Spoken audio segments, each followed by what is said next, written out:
Ready? Yeah. Can we ask Mm-hmm. a word of prayer from Cruz? would you offer us a word of prayer before we start? Sure. For those who are in agreement, let us pray for our heads.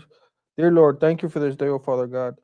We welcome you here, O Father God, to be with the board members here, to make the best decisions that we can make for our institution, O Lord. Lord, as we begin the new semester, Father God, I ask that you just be with us, oh Father God, guide us and help us, Lord, and open those doors, Lord, that we need open, Lord, to be more successful, Lord. I also ask that you put a hedge of protection in each and every one of us that is here, oh Father God. Lord, lead us, guide us. In Jesus' name we pray. Amen. Amen. It's almost 6 o'clock, so I'll call the meeting to order. First order of business is recognize our guests. I would like to welcome Brenda Hoffman, Armando Modrigan, Peter Salazar? Huh? Salazar? Salazar, Wade Carpenter, Danny Martinez, Ismael Martinez, Landra Fowler, Virginia Valle, Bonnie Herndon, Emmanuel Zamora, Jaime Nevares, Cruz Mata, Vanessa Gutierrez, Amanda Hadley, Aida Escamilla, Carlos Lopez, Al Salinas, Omar Tracheta, Lonnie Compton Betty, April Ruman, Faith Ibarra, Lisa Irvis, Amanda Ibarra, Xaviera Haynes, Michael Bailey, Mark Underwood, Aubrey Haynes, Derek Sandoval, Randa Shell, Connie Buchanan, Marisa Hinojosa, Vanessa Virgin, Crystal Sanchez, Roxana Lenan, Rudy Estrada, and Vanessa Villarreal. Did I miss anybody? Please stand up and introduce yourself. Do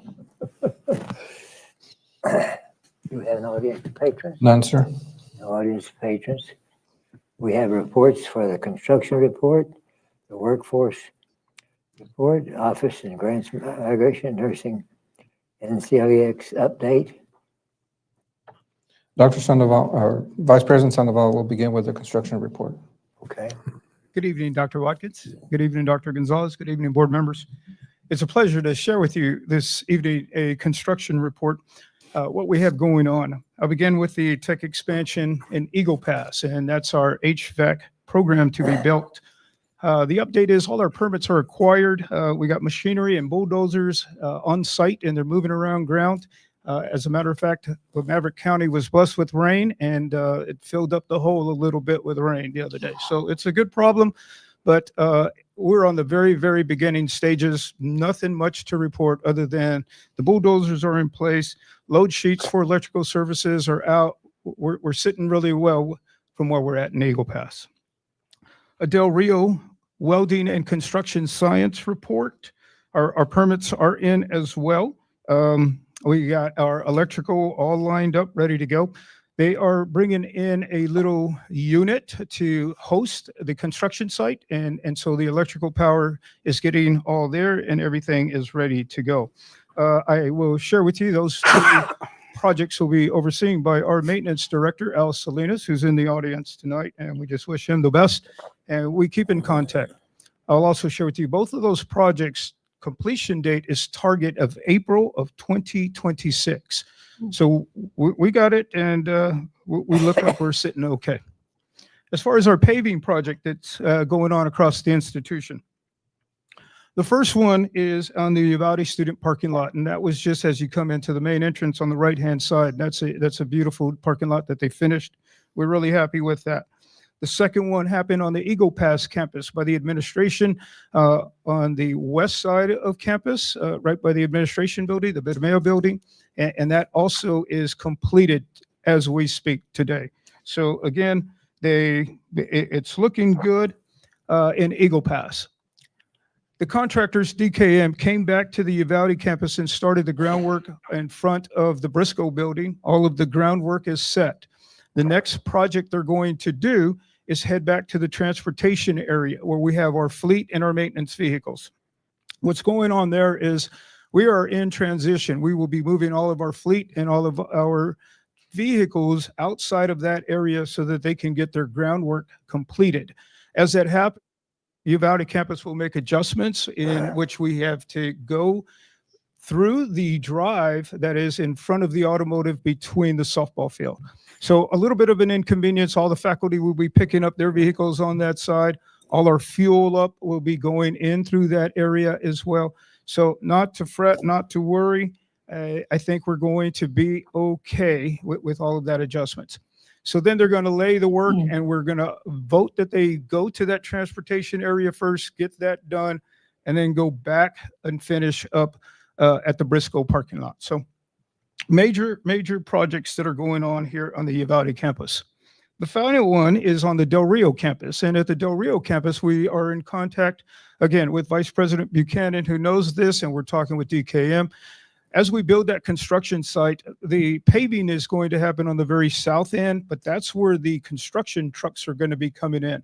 So not a good idea to do a new pavement and bring in those construction sites. So we're working with Vice President Buchanan. We're working with the contractors to try to delay that, but everything as far as the contractor, everything is on schedule. Moving on into the Garner Science Building.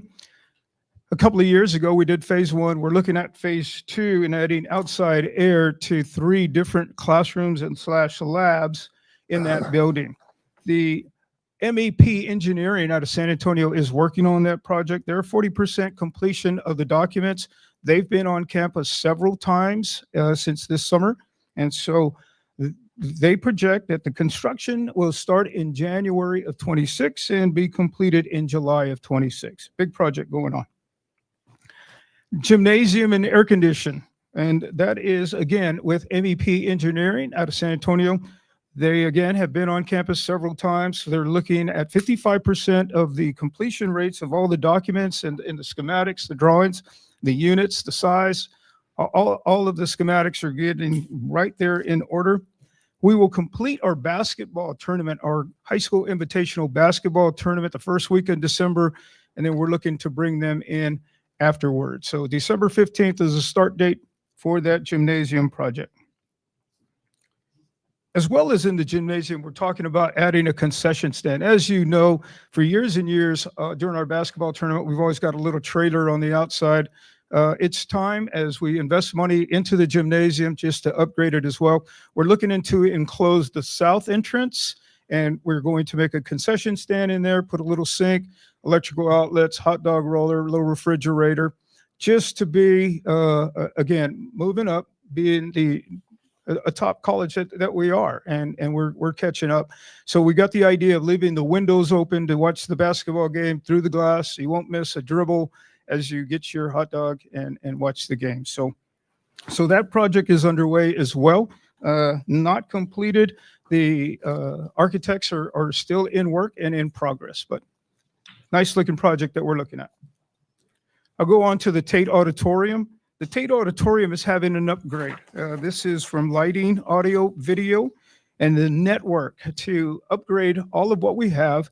We are bringing it up to UIL standards. Every year, our college hosts the UIL competition for one-act play, and that is a very central location. We've hosted them probably the last 4 out of 5 years, is my guess. Dr. Underwood probably shaking his head. So it is an opportunity for us to host our campus high schools. It is an opportunity for recruitment, and it's just another nice facility that we are looking at upgrading. This summer project, we completed the hangar. Again, what we ended up doing at the hangar that is across the street on the airport, we tore down some classrooms and made the lab area larger. So we tore down the classrooms that were there. We constructed offices and classrooms on the west side of the building. Everything is looking fine. We're at the final stages of putting in a brand new door. Access control is going on in there. Very nice little project. It's working out. It's going to help the hangar and give the lab more space. In our wildlife room, I'm sorry, let me go to the construction science. The construction science room As you recall, the old warehouse, we gave that to Mr. Carlos Lopez and his group, and he was instrumental in helping us design and put a floor plan. So we were able to build a classroom and a storage room for all of his small tools. We got plenty of electrical drops in there. We're running an air conditioning unit into that one classroom and the storage room. He's got plenty of lab space as well. So the only thing we're waiting in is furniture. So furniture pending. His classes are being conducted in the Briscoe room. No classes have been bothered by it, and we're looking forward to move across the street there into the old warehouse. The wildlife audio, media and audio room, what we ended up doing with a older age building in the Kincaid building is they were small offices to begin with. And what we ended up doing was taking a wall down. And why we did that, the wildlife individuals, the Dean Weimers and Daniel Tidwell, as well as Bob Zaglin, they bring in specialists and they host audio, video, and they record and they do that. Well, we joke with Bob Zaglin and we told him the camera was too close in front of his face and he wasn't as handsome as he was. And so that's why we had to open up the space. But it's a nice little project that happened. Again, it's an upgrade for our campus. I'll end up with the pending projects that we have discussed. And as you know, we've discussed several times the libraries in the administration and the library, the elevators that go in there, the nursing addition at the Witt building, the Garner Hall outside air ventilation, Matthews cafeteria renovation, and again, the Hubbard Hall. There's renovation that needs to go on in there for our residents, Life Kids. And that is my report for this month. We plan to be back with pictures as we progress and keep you updated monthly on all of the construction projects that we have. Sounds like you've been very busy. We're staying very busy, sir. Mr. Sandoval, why in the Briscoe building did we have to tear down to the very base? And why wasn't it not a paving job instead of a dig out, replace everything job, Well, which is more expensive? Again, we take samples and they test the soil, and whether that soil wasn't strong enough to hold it, they dug it out, they're gonna put it back in, and then we'll put the layers on top. That was down on the volume. That was grass before, so there was no road there.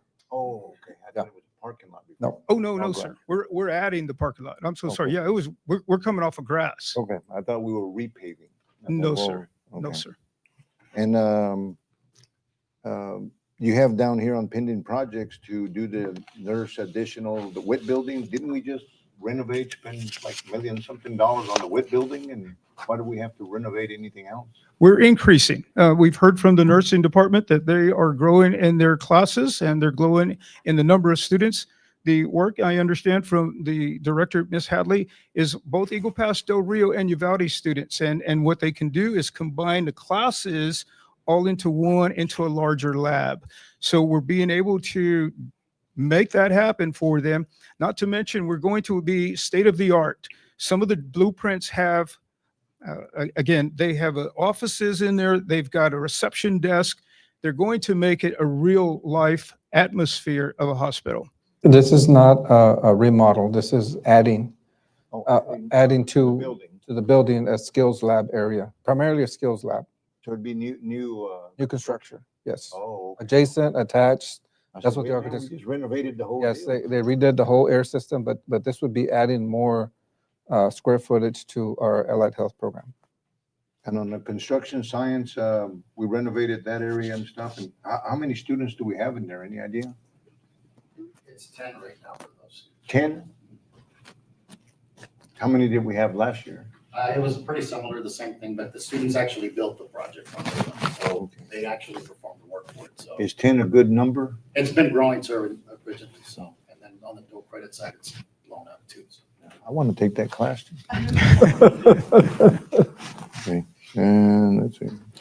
Oh, and on the Hubbard Hall wing renovation, is it the one closest to the turnaround there? Because I went by there the other day and it's rust and bees and there's, as a matter of fact, Mr. Salina, there's some bees in there, that yellow jacket gnats and all kinds of stuff. We're not using those dorms at this point. There is one wing that stands independent that we are not using at this time. Is it the one closest? The one to- closest between the library Is that the one you're asking about Yeah. in the loop there? As soon as you go into the Hubbard Hall, that first dorm area. It's the one that is furthest east, southeast. The east. Southeast one. Yes. Okay, yes, sir. There's no one living in that wing Okay. right now, and that's the one that we're targeting. Okay. And that needs help. Yes, sir. Yeah. As the renovation that we had done several years ago. Okay. And the idea is to have upstairs with males and downstairs with females, divided partition, giving the students more space. We have a tendency in the last few years, more and more students have wanted single rooms. And so that price varies. So we're looking at making them accountable for single rooms, yet they're still a double room if they weren't going to pay a single room. So Okay. we're trying to be savvy about how we're building. Thanks. Well, thank you. Thank you. Next up, we have a workforce report. Yes, Christel, are you presenting? Christel Sanchez will present the workforce.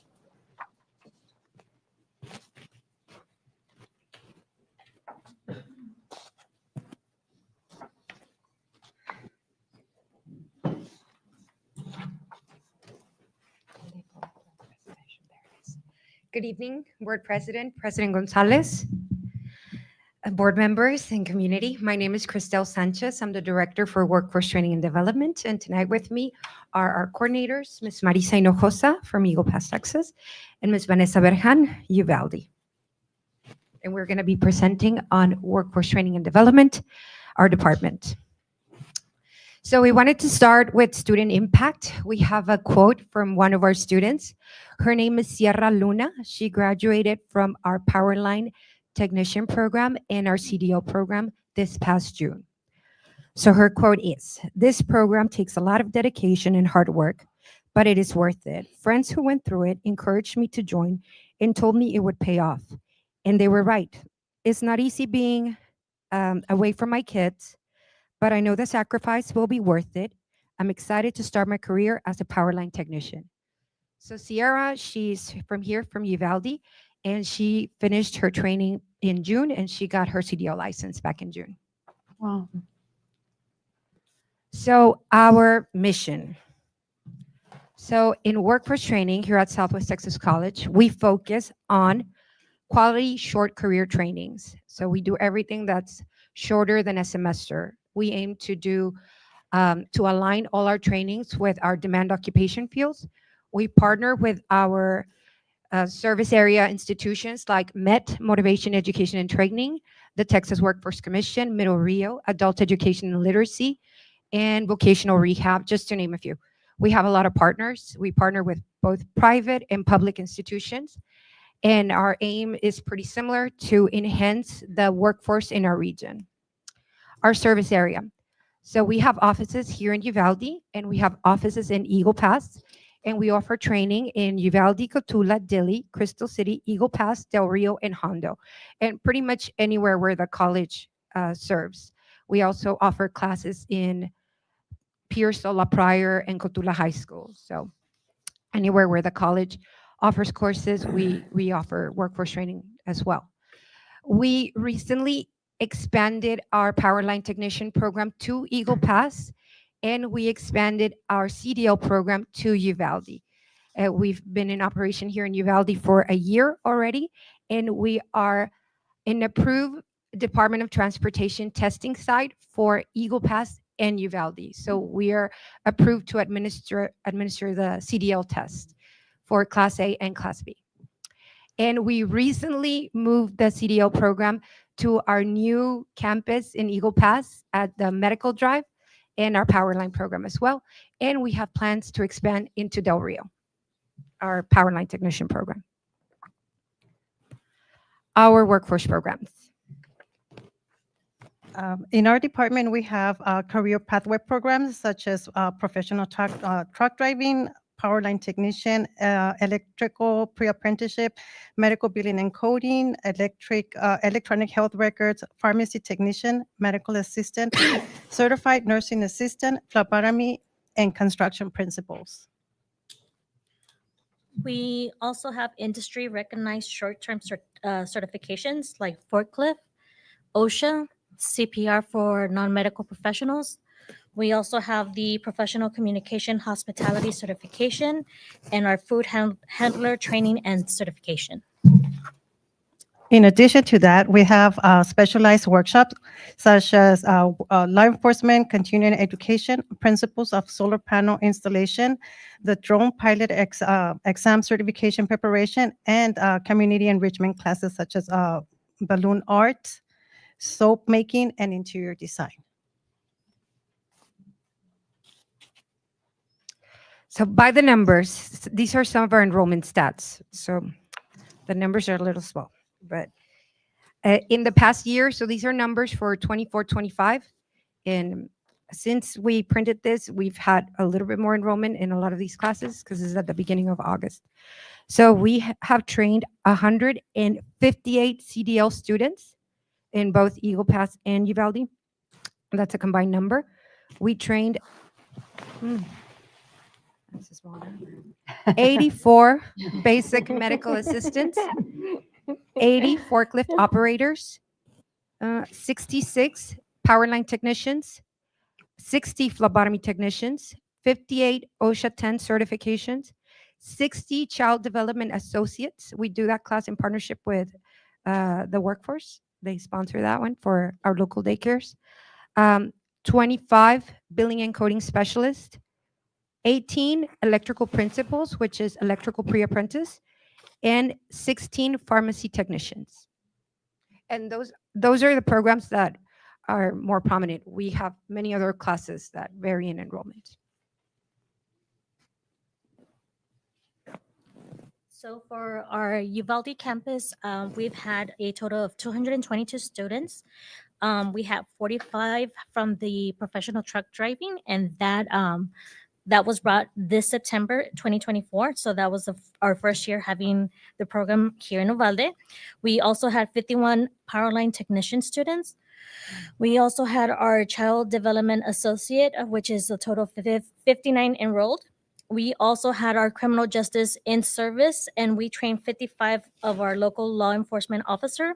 And for our first time, we had our drone pilot, which began in July, and we had a total of 8 enrollment.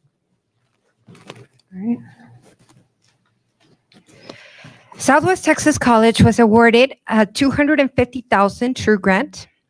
We finished our grant cycle this past February, and we are going to reapply this year again. So this award was last year, but we finished our training this year. And with that award, we were able to equip an electrical pre-apprentice lab in Eagle Pass, Texas. And we trained 55 students in OSHA 10 certification, 39 students in electrical principles. And the way we designed the grant, the students that enrolled for electrical principles have the option to continue their education and transition into the HVAC program or enter the workforce as electrical apprentice. And we trained 106 students in forklift operators. So the OSHA and the forklift, the way the grant was written, was to provide those two certifications to our own technical students. So the people that took OSHA and forklift were our own welding, diesel, and HVAC students in the communities where we offer that program at no cost to them. So we were able to offer it at no cost, and they got that certification before graduating.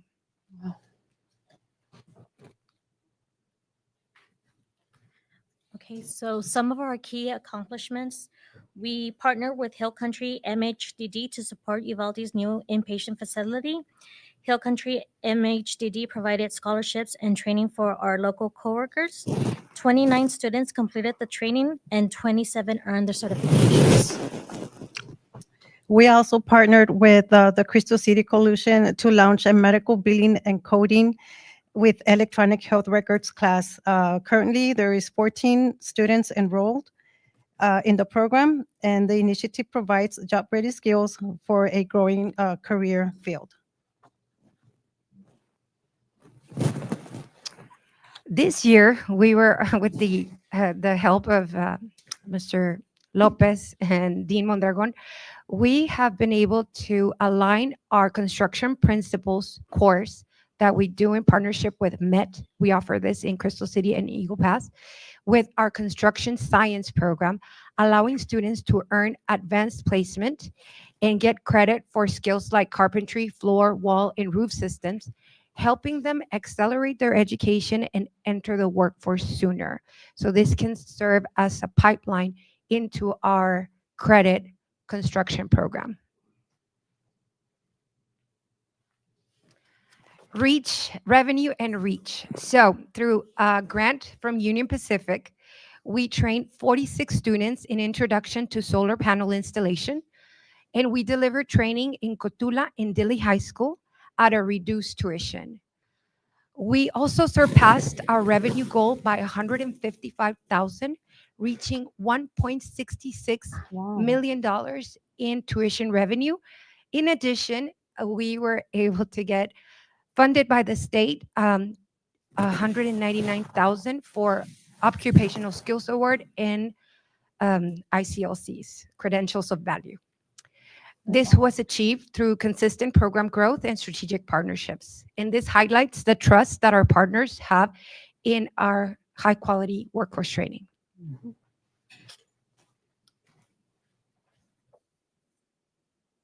A testimonial from our student.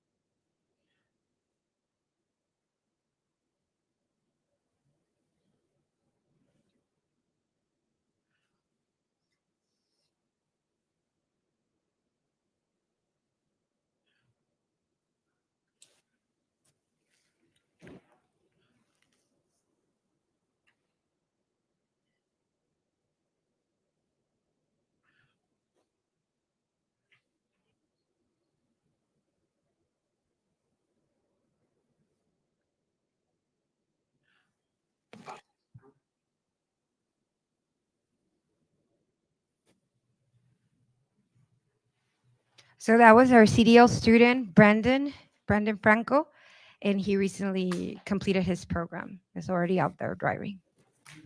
So what's ahead?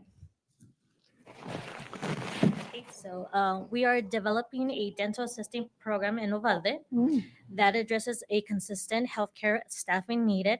It expands healthcare training options for local employers. And we are also exploring an affiliation agreement with the CE Shop. We aim to offer online real estate courses. It will provide flexible, self-paced option of real estate licensure, targeting individuals, including working professionals. This is our team, meet our team. So myself, Cristel Sanchez, and our coordinators that I introduced, Ms. Jennifer Talamantes, Cynthia Cruz, Administrative Assistants in Eagle Pass, and Ms. Mayra Garza, Administrative Assistant here in Uvalde. Thank you. Thank you. Thank you. Great job. A question, Yes, what is the demand for the dental assistants? What kind of It is on enrollment and how long is the program and? It is on the demand occupation list, so there is a demand in our area.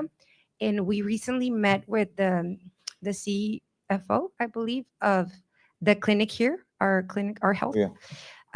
And she expressed a great need, and she's not the only one. We understand the hospital also has a great need, and they have expressed a big interest in supporting our project. And we are going to apply for a grant to see if we can get this funded. We have several avenues we want to explore to launch this. And they also have expressed a desire to support us by providing an externship site for the program, because there is a need. She's mentioned that she has a need to hire more dentists to serve the area, but she doesn't have enough dental assistants for that to assist them. So she's held back in even hiring dentists because of the need she has. Have you all approached Vida Salud in Crystal City and what is it? United Health? No, what is it? The one in Eagle Pass? UMC? UMC, United yeah, yeah. No, we just started here in Uvalde. It was community initiative, they reached out to us to see what we can do. So as we continue with our plans, we will be reaching out to other people in our community. What about medical coding? Is there a big need in this area for that, or do they have to go to San Antonio for work? Well, they can do online work. It is a struggle. There are only so many offices, but we find that it is very helpful that it can be done online. So that makes it really attractive to people in our community to take the course and seek employment that's remote.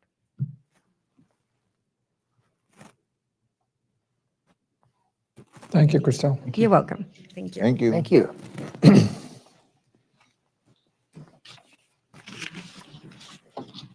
Next report we have is, So we'll have multiples for the different grants. Randa, I guess you'll I'm going introduce. to intro. Okay. Yep. Hi, everybody. Good evening. Good evening. I'm Randa Shell. I'm the Chief of Staff, and I'm here to intro the Office of Grants Management staff. So the Office of Grants Management encompasses the 5 largest grants that we have here at the institution, 3 TRIO grants, and then the Title III and Title V grants. And then it also encompasses the Greater Texas Foundation grant for emergency aid. And I have 5 people here who, well, actually 6 people who are going to present on those various programs. Thank you.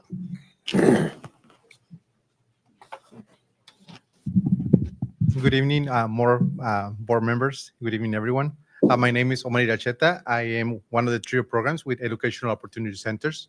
Okay, our TRIO program has been part of Southwest Texas College for more than 20 years.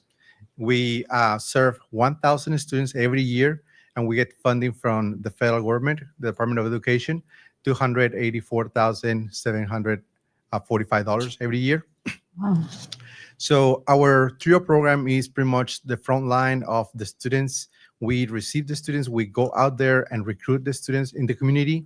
We have different agencies that participate with the program. We do Head Start programs, we do the workforce, we do AEL programs as well to help the students with the transition from GED, ESL classes into post-secondary education, like Southwest Texas College.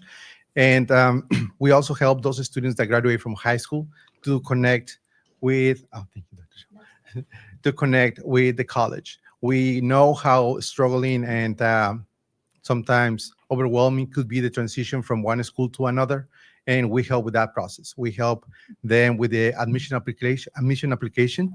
We help them with the financial aid application as well.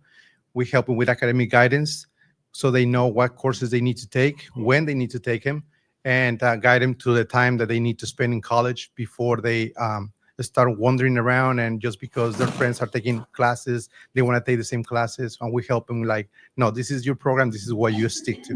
So we avoid them to spend extra money that they don't need to spend in classes that might not be required. So we pretty much try to become mentors for the students. We help them with the transition from this college into different universities as well, and we guide them with timing, like when they need to transfer, when they need to apply. And we make sure that their financial aid applications also go to the other colleges as well. So in TRIO ELC, we see our participants as friends, and we mentor as much as we can to them. So that's what we do. Thank you. Thank you very much. Any questions? Thank you. Good evening. My name is Faith Ibarra. I'm the project director for TRIO Student Support Services. And so at a glance, our program receives $372,000 every year to serve 270 students. We are currently closing out our 2020-2025 grant cycle and have been renewed for another 5 years to begin September 1st. Our objectives include persistence at 48%, good academic standing at 70%, graduation at 50%, and transfer at 13%. We serve students who are already enrolled at Southwest Texas College specifically. Those students are those who are first-generation college students, low income, or students with disabilities.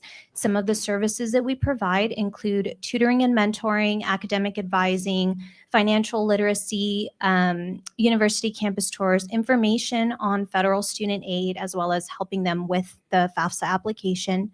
And we also help with career exploration, planning, and preparation. So next, I have a short video to just kind of show you what our students have to say and what day-to-day is like.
All right. If you have any questions, I'm here to answer them. You can always contact me there. I'm also located in the Fly building here. But thank you so much for your time. Thank you. Thank you, Faith.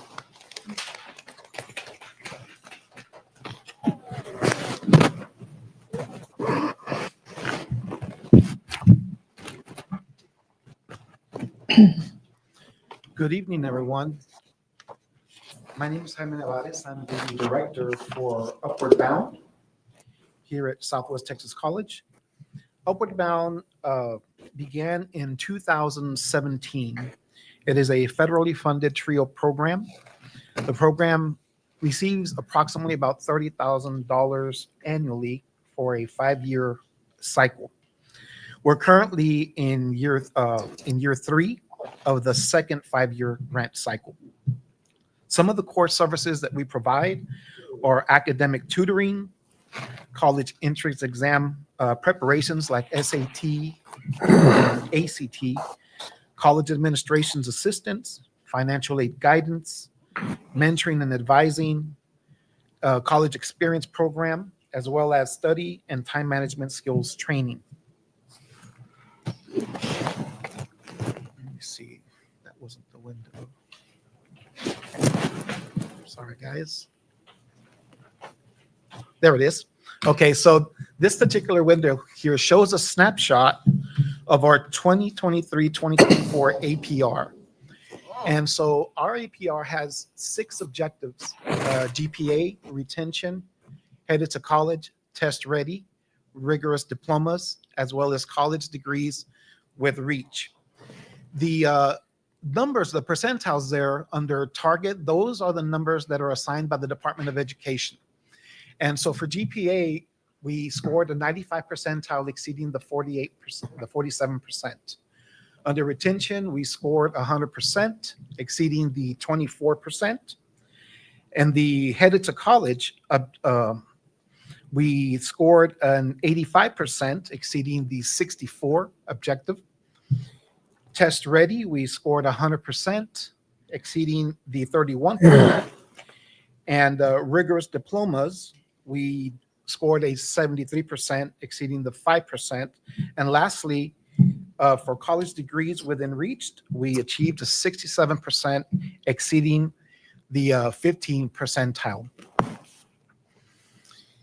As we move into the future, there are certain areas that we would like to address to make our program more robust and more conducive for academic learning. Some of these areas that we would like to address is, of course, the underperforming areas that we just saw a while ago. those scores that didn't quite reach 100%, of course, we would like to get them there. That would be ideal. Another area that we would like to focus is offer more student services, improve data tracking, and build bridges to college success programs. Once again, my name is Jaime Nevares. I'm the director of Upward Bound. This is my contact information. I'm located in the Fly Building, and I'm open to receive any questions if you have any. Thank you very much. Thank you, Jaime. Thank you.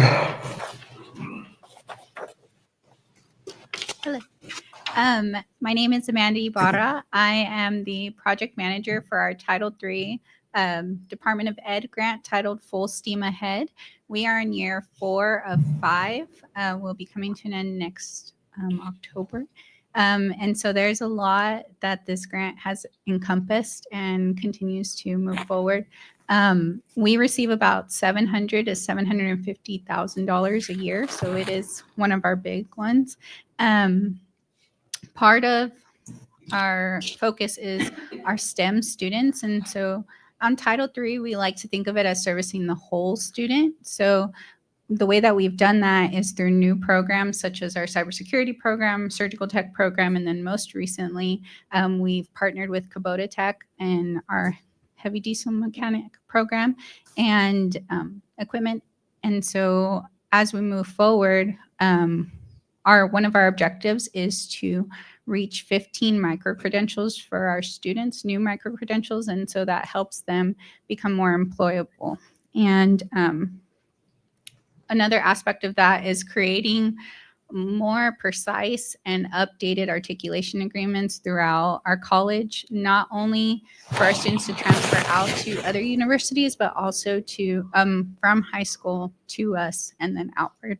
And the way that we've been able to accomplish that here recently, even more efficiently, is we applied for supplemental funding, which we received last year as well, to have somebody focus primarily on making sure those agreements are up to date and creating those partnerships.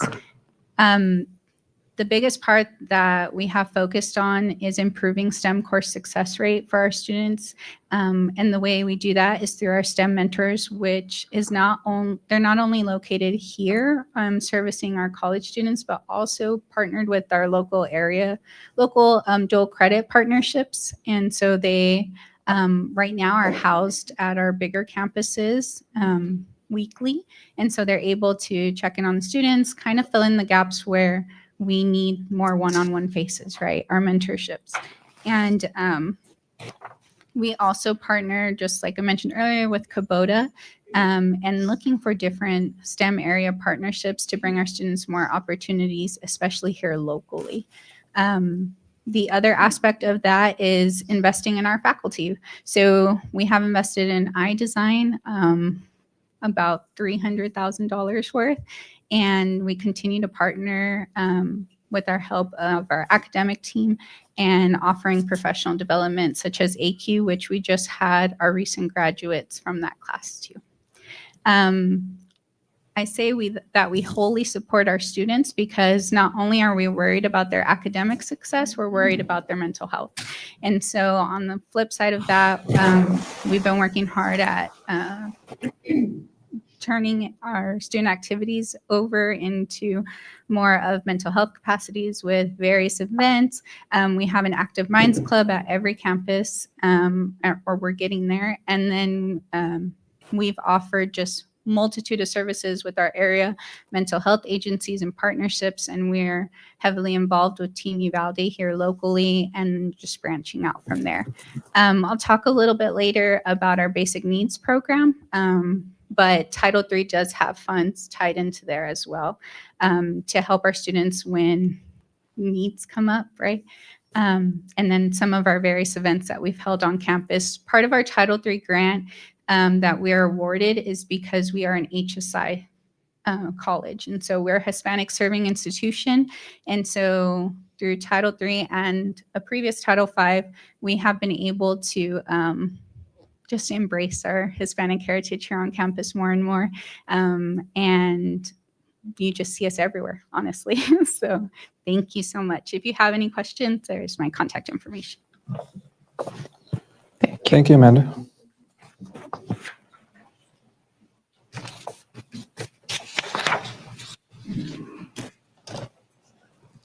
Good evening, board members. My name is Vanessa Gutierrez, and I am the project manager for VITA. Here with me is, here with me today is Aviera Haynes, our project director. Also on our team is Maria Trevino from Del Rio. She's our VITA care specialist. And new to our team is Jacqueline Gonzalez, our LPCS. And we're going to share a few of the good things we've been doing here on campus. So we are currently in year 2 of our grant, and we receive a little bit over $500,000 each year. And so what do we have to offer? So we help students with care and resource coordination, emergency aid, and also the food pantry.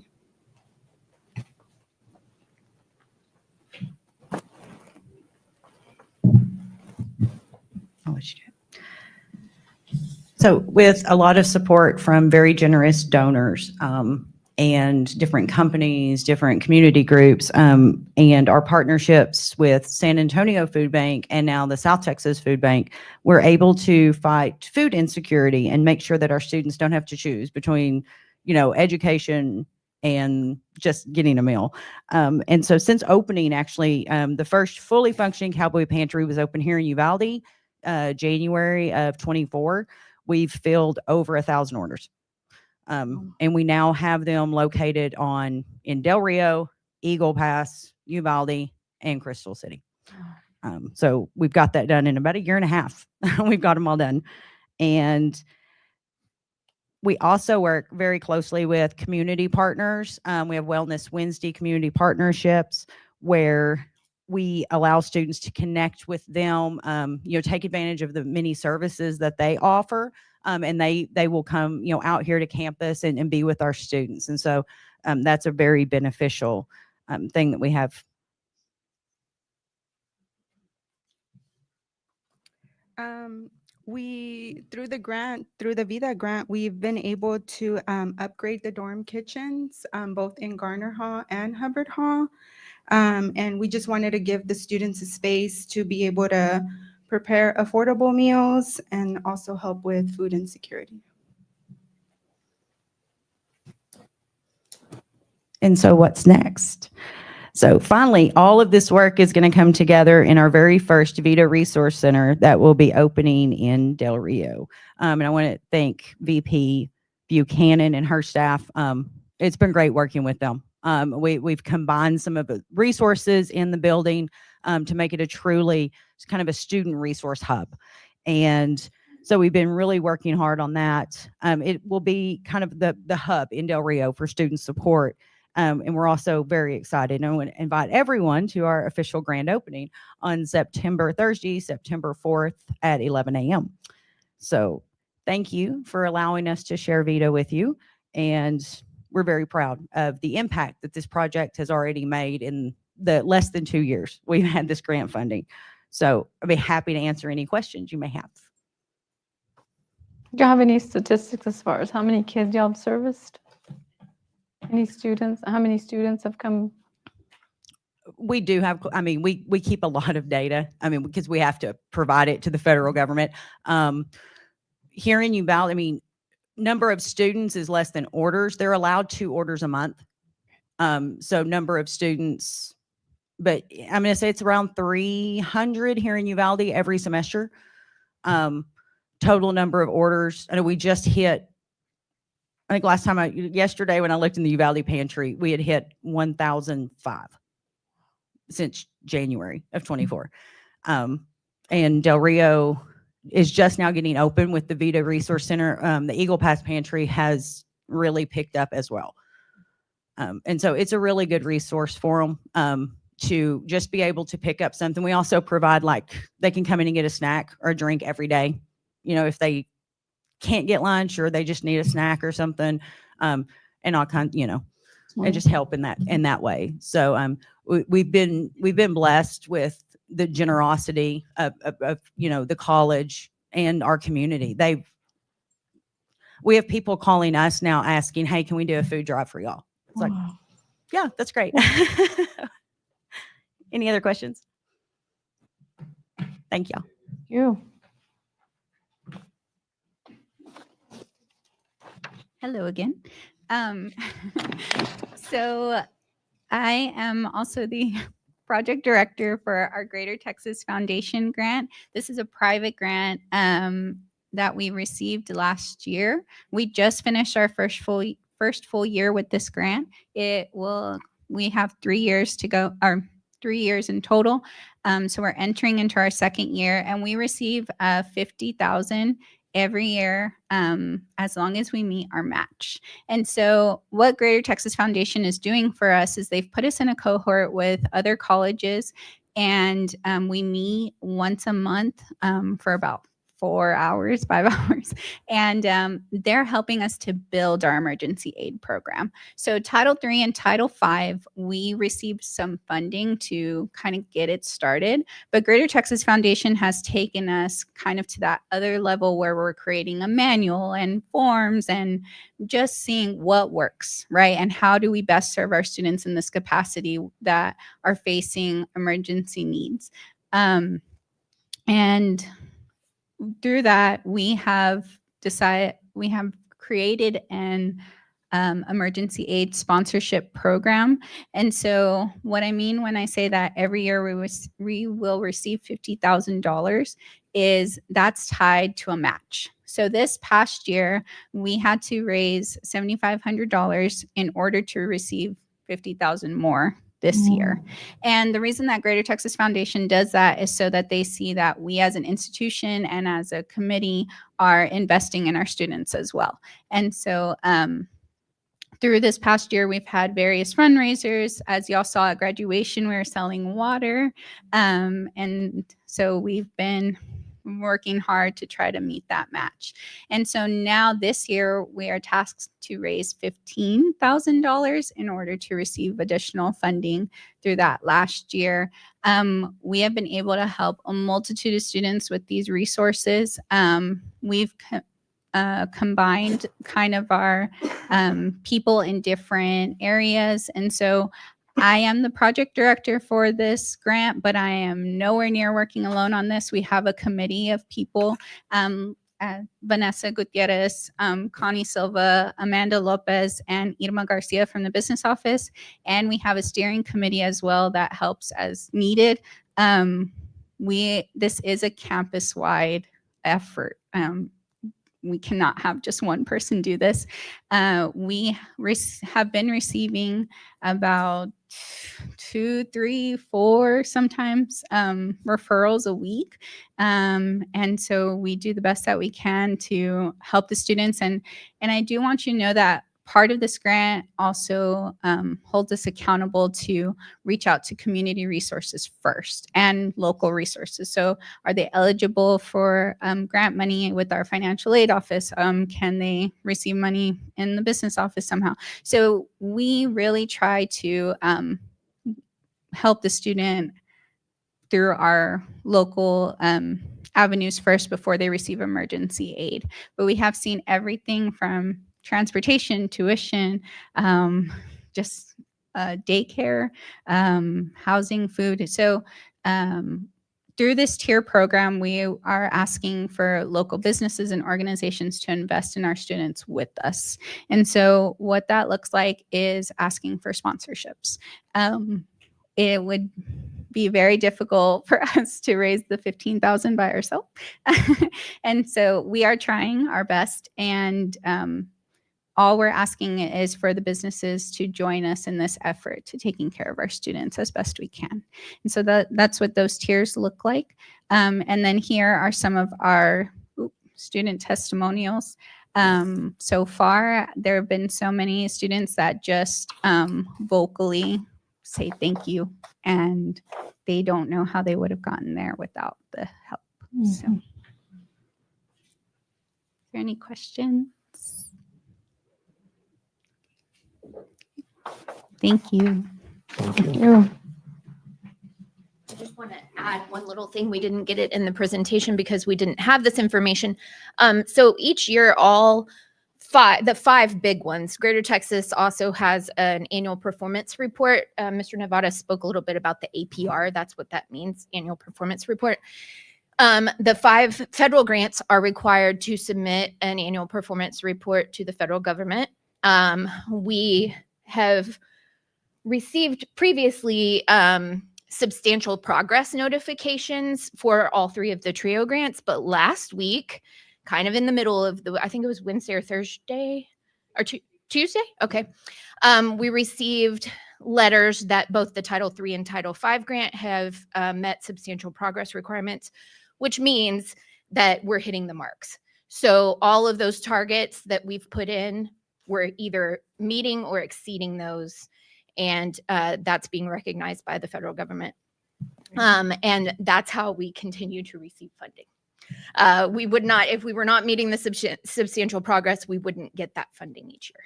So just wanted to flesh that out for you guys. Any questions I can answer? Thank you. Thank you.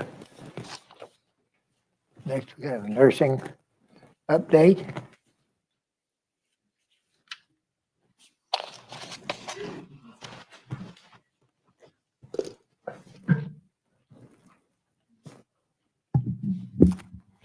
So good evening, Dr. Gonzalez, Dr. Watkins, members of the board. Thank you for giving us the opportunity to give you this update on the NCLEX.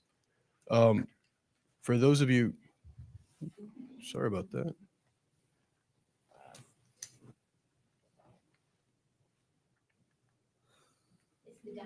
Yeah, I pressed it down and it went back. Okay. So for those of you who are not aware, the NCLEX is going to be the licensing exam that our students take. That's our RN students and then our LVN students as well. And before we get to that report, I want to give you a little bit of a background on some legislation that was passed back in 2023 that deeply impacted our institution as well as other institutions across the state. So previous to September 1st, 2023, nursing programs were allowed to institute regulations to prevent students from graduating unless they were green lighted. And what green lighting means is that they would go through a third-party program, have them take practice exams, and if they were not scoring high enough, those programs would not allow for them to graduate. So they would graduate, but they wouldn't. we wouldn't be able to test. They wouldn't be able to test. Until they green light. After September 1st, that went away because the state wanted to get nurses into the field faster. So after September 1st, that goes away, and obviously that started impacting multiple programs across the state because students were no longer required to green light. We were able to give them their affidavit saying that they could test without them going through the green light process. So because of that, in 2024, we end up seeing a dip in our pass rates for LVN and for ADN. Now, it's really important because the Texas Board of Nursing mandates that we have 80% of our students pass their tests on the first attempt. So it was huge. In 2024, the LVN pass rate was 75.93%, and our ADN pass rate dipped to 71.74%. Because of that, we had to send the Texas Board of Nursing an overwhelmingly detailed report. Sorry. It was a self-study of our program where we were detailing everything about our program and letting them know essentially what happened. So the good news there, though, is that now in 2025, for LVN, 80%, we hit our mark. And for ADN, we didn't just hit our mark, we surpassed it, 87.23%. We still have that one student pending, but we're reaching out to them to make sure that if they need that support with Ms. Hadley, if they need remediation, if they need extra resources, we have that available for that one student that's left. Questions? Okay. So as of 25-26, we're finally fully staffed. We had been down, 2 ADN faculty across the sites, and now we were able to hire an ADN and an LVN faculty in Eagle Pass and an ADN faculty in Uvalde. So we're now fully staffed. And right now in 25-26, we're also exploring the possibility of adding an LVN night cohort, not for this year, but for the coming year, fall 26-27. So that would be the program expansion. So I promise the expansion to the WIT building is going to be for good purposes. I also want to talk about the True Pathways grant. So this past summer, we got the unbelievable news that we had applied and we were given a grant for $155,000. It's a really important grant because this grant allows for us to get dual credit students their prerequisites in high school, finish their senior year, take the TEAS test, and then be able to transition to the LVN program, move through the prerequisites that we have in the RN program, finish the ADN program, and then go through a BSN, that's a Bachelor of Science in Nursing, and then an MSN, all without having to leave home. They can do that all here or in their area. So we're really excited to have that happen because, again, we're going to be working with district partners. We're going to be working with our LVN, our ADN faculty, success coaches. It's going to be a big team that's going to come together to essentially get this to our district partners and to continue. Wow. And then I know it was a short presentation, but yesterday or the day before yesterday, we actually received even better news. We received a $300,000 grant through Perkins Leadership to be able to buy high fidelity mannequins. So the state of the art that VP Sandoval was talking about, that's also coming. All 3 sites, Eagle Pass, Del Rio, and Uvalde, will be receiving high fidelity mannequin equipment so that the students are better equipped for the future. Right. Does anybody have any questions? I just want to make a comment that certainly Ms. Hadley has done an excellent job in Oh, yes. transitioning and changing our program from what it was to what it is now. On this LVN night cohort, I thought the LVN demand had gone down a bit as far as jobs and all that. And why are we looking to expand that particular portion of it? Actually, the hospital, so. Okay, sorry. So the hospital is not hiring a lot of LVNs to work in the hospital, but they're getting the clinics and they're hiring them in the operating room. They're still hiring them in the nursing homes, the clinics. So they're not going away. Yeah. And how would this work, the night cohort? I mean, how many students are you anticipating? I don't really know that yet. We're kind of looking into that. Yeah. It's probably going to have to be a longer program because it probably will have to be like from 6 to 9. So yeah, that's kind of what most schools are doing. I've been kind of researching that. Yeah. And so on these students that we're proposing to do through the high school and LVN and then ADN and then BSN and then the master's, what's the timeline for these students? For the high school, I guess that would be a. So the timeline that we're looking at, again, they would be taking their prereqs in high school. So by their senior year, they already have the prereqs and the T's. In the spring, they're already able to apply for LVN.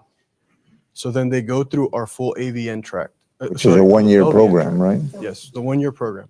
It's going to be the same pathway that we have right now. And then when they go to the ADN, will that be an additional year or 2 years? So that's what we're looking into right now because we do award them some credits, but with this pathway, we're going to be able to look at other colleges and what they're doing and give us a formal bridge to go from LVN to ADN. And then from ADN to BSN, I know that at one point, there was a BSN program with Sol Ross, and they only it only took 1 year to get your BSN because they weren't doing clinicals.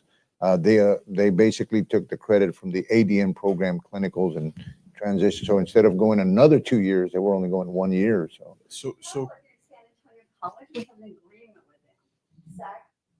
San Antonio, we have an agreement with San Antonio College, and they don't have to pay like tuition, out of district tuition, and Ah. it's also like a year. And- So that it's really a good, great program. completely Mhm. online. Online. It's all I don't know anything about the Sol Ross one. We could kind of look into it, but we won't. But the one at SAC, we have an agreement with them, and it's a really good program. I know about that one, and we have several. You're talking, they have a BSN They program have a BSN program. already? They huh? don't charge us out of district or out of tuition. And So- do they credit our students, like our ADN program students, do they credit their clinicals? Yes. So it's only a 1-year program Well, after that? I think it's a one year and maybe like 15 a months summer or somewhere, something like that. Yeah. but it's not another But 2 I know years. several of our graduates that have gone through there. and Really? they think it's great. Good.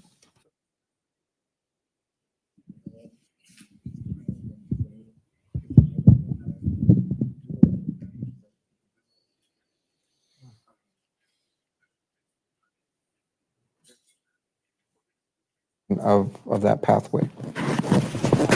Great. Once again, you're doing a great job. Thank you. It's been a lot of work.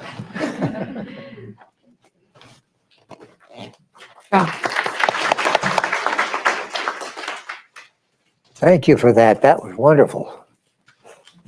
Next on our agenda, we have a president's report.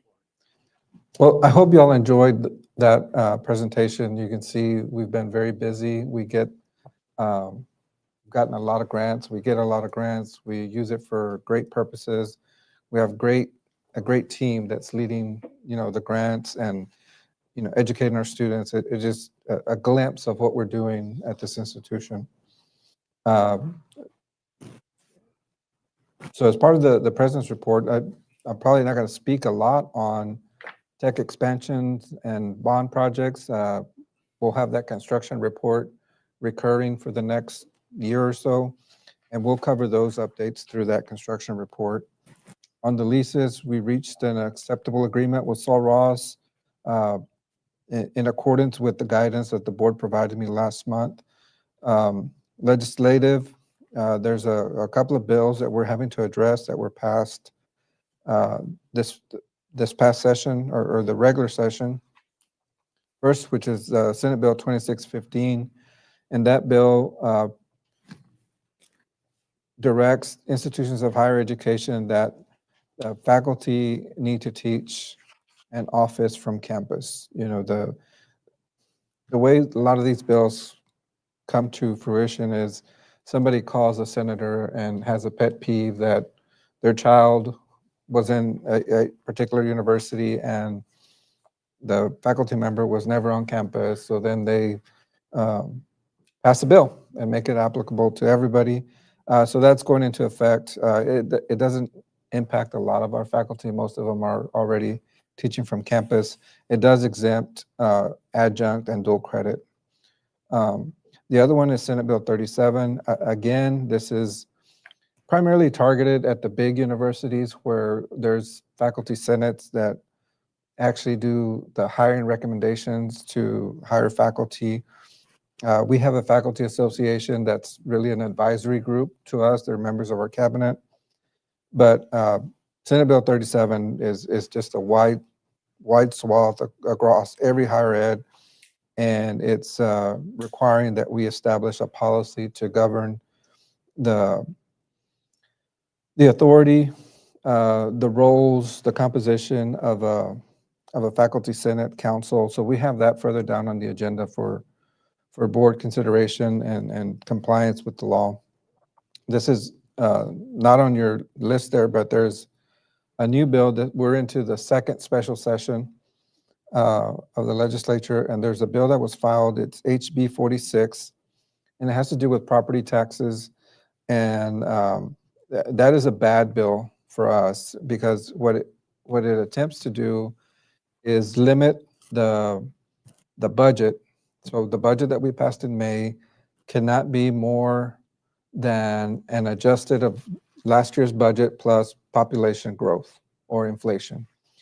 And so on the surface, it appears, well, okay, you're trying to manage cost.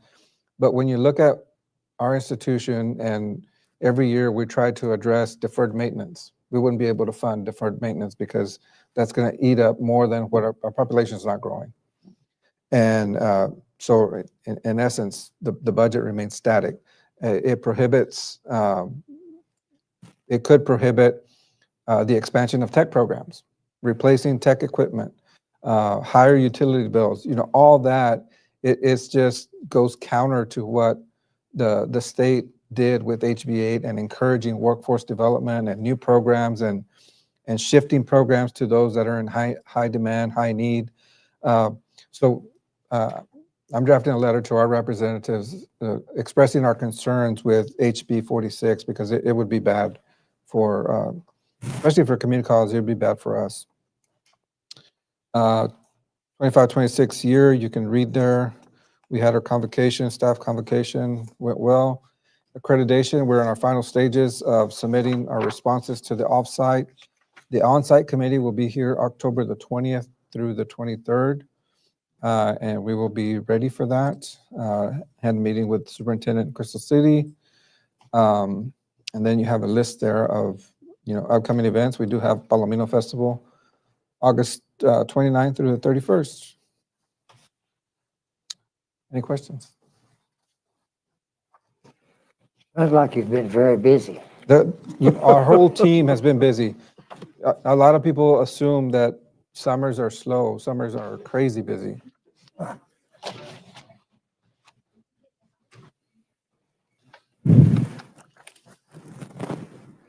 Next on the agenda, we have the consideration to act on the consent agenda for the minutes of the July 10th, 25 board meeting and financial statement of July 31st, 25. Do I hear a motion? Do I hear a second? A second. Motion made and seconded to act on the consent agenda. All in favor, say aye. Anybody opposed? Motion passed. Before we leave that, before we leave that item, 6B on the financial statement, the very last line there on the first page, I hope y'all are proud of what we've been able to do and still have a 3.7 million excess revenue. I mean, we're in 3.7 million in excess revenue. So we're doing a lot of stuff, but we're also being good financial stewards of the monies that we're entrusted with. Very good. Next, we have to consider and act on a certificate of SB 17.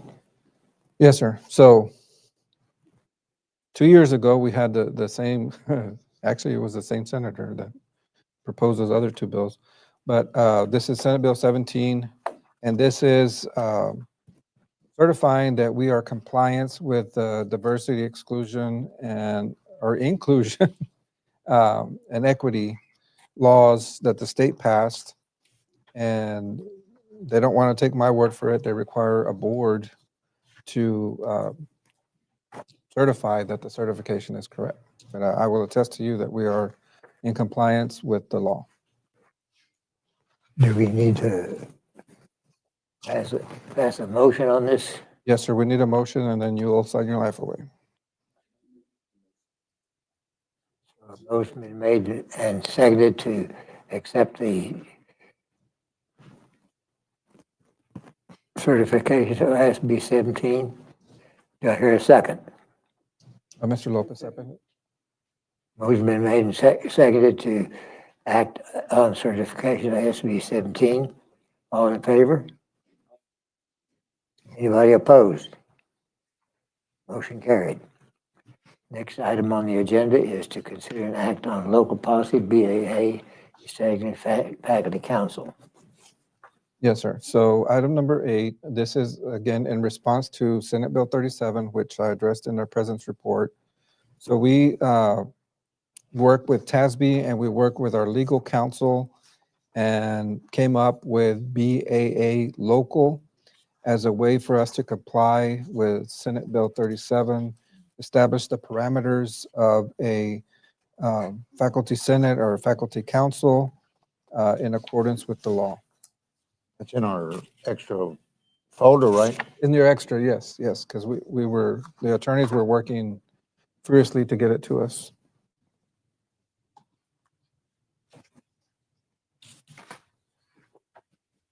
This doesn't create one, but it lays out the parameters uh, if we decide to create a faculty senate, a faculty council. Part of what we're struggling and trying to map out is how do we reconcile the current faculty association and their roles and their responsibilities with these? Do we keep two separate? Do we create another one? Do we not create one and keep that one? The mechanics of all that, we still have to figure out, but we have to pass the structure if we're ever going to have one by September 1. We have to work with the faculty to get input from them and what they want to do too. And our attorneys as well, because right now they're very autonomous. We don't have a quote faculty senate as they describe it. We really have what they're trying to create is a faculty group with advisory capacity to advise us of the needs of the faculty, We have that. which we do. So we're trying to reconcile what we have with what they say and how to best merge the two. So we're not there yet, but this provides a mechanism that we need to have in our policy. I'll make a motion that we accept the recommendation. I second. Motion been made. Do we hear a second? Ms. Lara? Oh, okay. Then we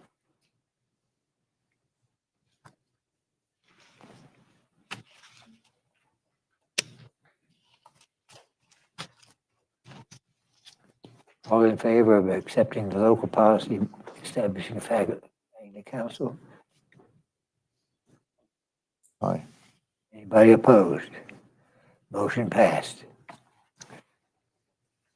Next, we have to act on college policy, DEC. On item number 9, so generally exhibits don't require board approval, but I want to go ahead and bring it. It's part of our board policy. So we have a sick bank pool that employees can contribute 8 hours of sick bank or 16 hours, not to exceed 24 hours during any 1-year period. They're donated, and then if they have a bad illness, they run out of their own sick leave, they can make an application to the sick bank and borrow hours to keep paychecks coming in. We don't have a mechanism right now if an employee retires and they have 80 hours of sick leave left, we pay them out 30 days worth of sick leave. That's in policy. But after paying that out, they still have 80 hours left. And they want to contribute that to the sick bank. We don't have a mechanism to do that. That's what this would do. It would allow them, after they're paid out, if there's anything left over, they can donate it to the sick bank for other employees to use. Unlimited, whatever they have left over after you said. After, depending on how long they work here before they retire, it's not available to them if they're terminated, but if they retire and there's a tier system and it's in the policy, if they've been here at least 10 years, we'll pay them 30 days worth. 30 days. And then if they have still 80, 100, there's a cap on what we can carry from year to year. I was going to ask. 720 hours is the max that they can have. Golly. There you go. From our former HR guru back here. So it's our recommendation that we approve this. Do we need a motion? Please. I so move that we follow the recommendation of the president. Motion made and seconded to accept the policy for the retirement of sick leave. All in favor? Aye. Anybody opposed? Motion carried. Consider, next on the agenda is to consider act on certified tax rolls subjected to properties under protest. Okay, so item number 10, 10, 11, 12, 13, they're all related. We'll begin with 10. So on the front page there, you have what are the certified tax values, some of which are still subject to protest. They're still trying to reconcile what the official value is going to be. But this is what the districts provided to us. Real County, 842 million. Uvalde County, 3.5 billion. Zavala County, 2.1 billion. For a total for our district of $6,570,488,041. And you can see behind it the different supporting documents from each of the districts.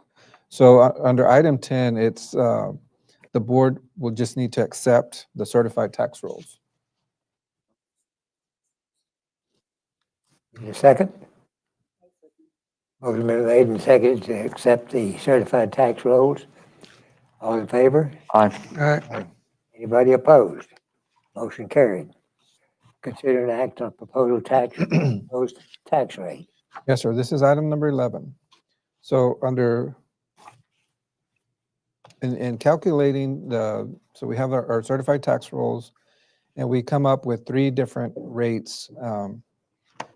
And you kind of see them there in the middle. The no new revenue rate, it was formerly called the effective tax rate, was calculated based, it came out to 0.116008, so little over 11 and a half cents. That is the no new rate. That is the rate that will generate the exact same dollars that we had this year that we're ending. Our current rate, you can see there, is 11.55. And the voter approval rate, so if we go anything above the 12.5552 per $100 valuation, that needs to be approved by the voters. So really we have a bracketed, the first one, the no new revenue rate of 11.6, and the cap by the top end of 12.5. So really there's 9/10 of a penny in between them. Yeah. As a difference. And you can see that the tax at the no new revenue rate for an average home of $150,000, $149,970 would be $173.98 per year versus $173.22 what it is now. And the voter approval rate of 12.5 would be $188 per year, not per month. That's a total. Generally, as the property values increase, the no new revenue rate goes down. And we did have increases in Uvalde and Real, but Zavala, we had a decrease in the total tax because of drops in mineral wealth. So the mineral values dropped that down. So at this point, we'd ask the board, I can certainly give you a recommendation to make a motion to adopt a rate at the next board meeting, in essence. 11, again, the minimum would be 11.6, the cap 12.5. I would suggest maybe a flat 12 cent, if that's acceptable. Did you just say we're not doing it now? I didn't. We have to vote on a proposed tax rate that we'll adopt in September. You're proposing 12. A 12.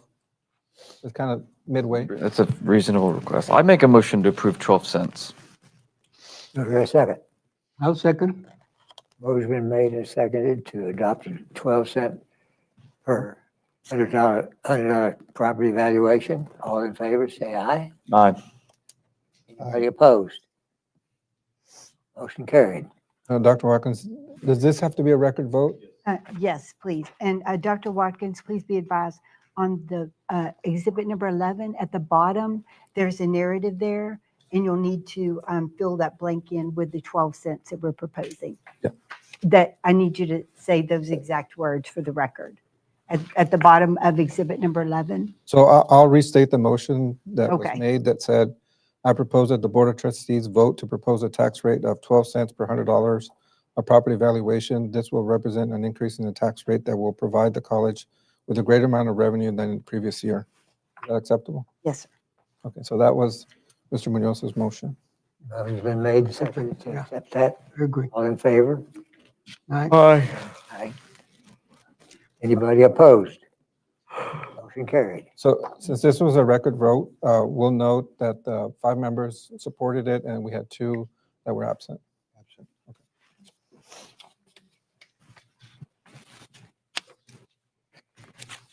Next on the agenda is to consider an act on placing a proposal to adopt a tax rate on the agenda for the future meeting. Okay, so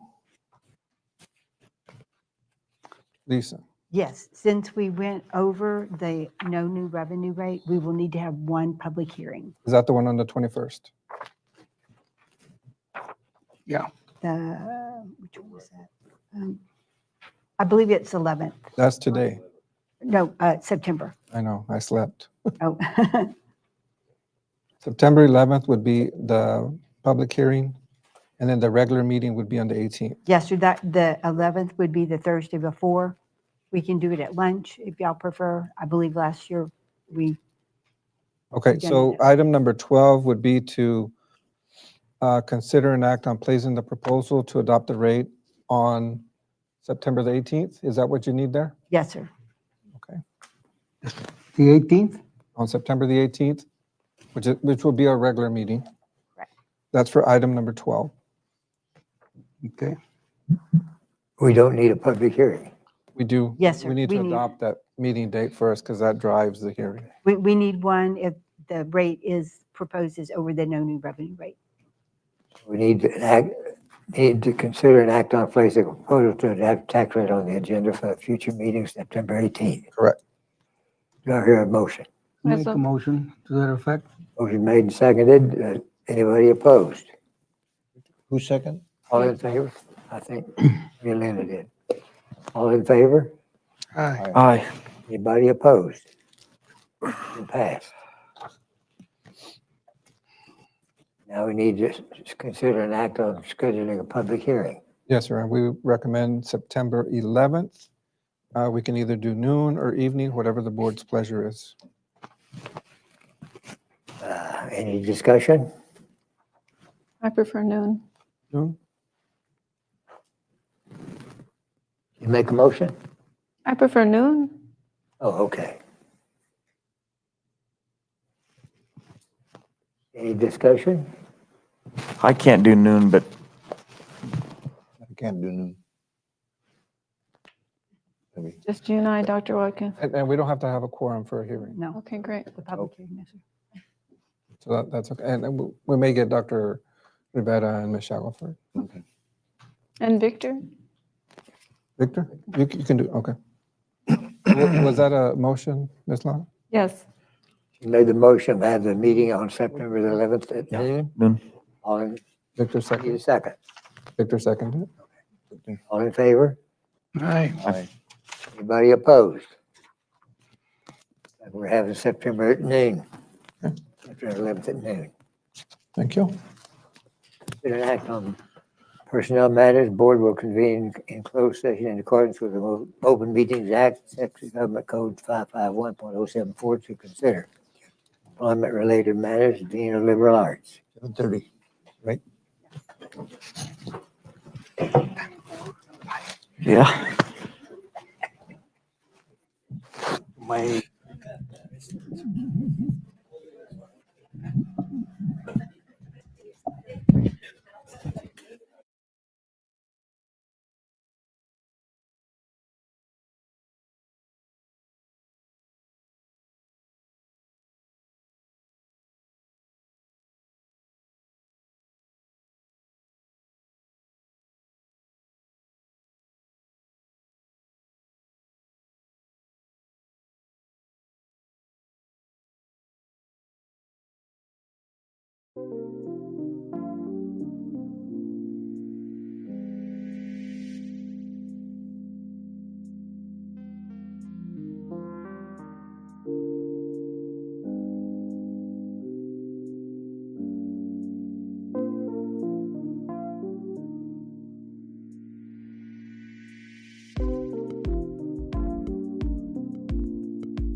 I don't think I ever turned it off. Okay, you're good.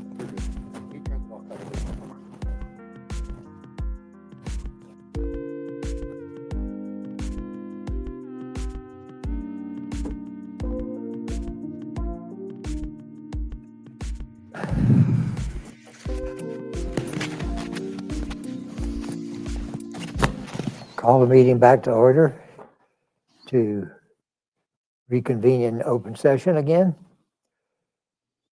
to consider an act on a Dean of Liberal Arts. Your recommendation? Yes, sir. I would ask that the board grant the president the authority to extend a contract for the position of Dean of Liberal Arts, sorry, Do I hear a second? or motion. That's my recommendation, to grant me the authority to make Need a that. motion then, okay.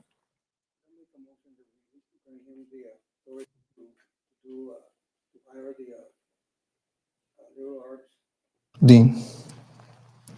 Do I hear a second? It's been moved and seconded to allow Hector to Hire hire the Dean of Liberal Dean Arts. of Liberal Arts. Motion been made and seconded. All in favor? Aye. Aye. Motion carried. Any other business? No, sir. Do I hear a motion to adjourn? I so move. And I need a second. I'll second. It's been made and seconded to adjourn. All in favor? Get up and leave. Aye. Thank you.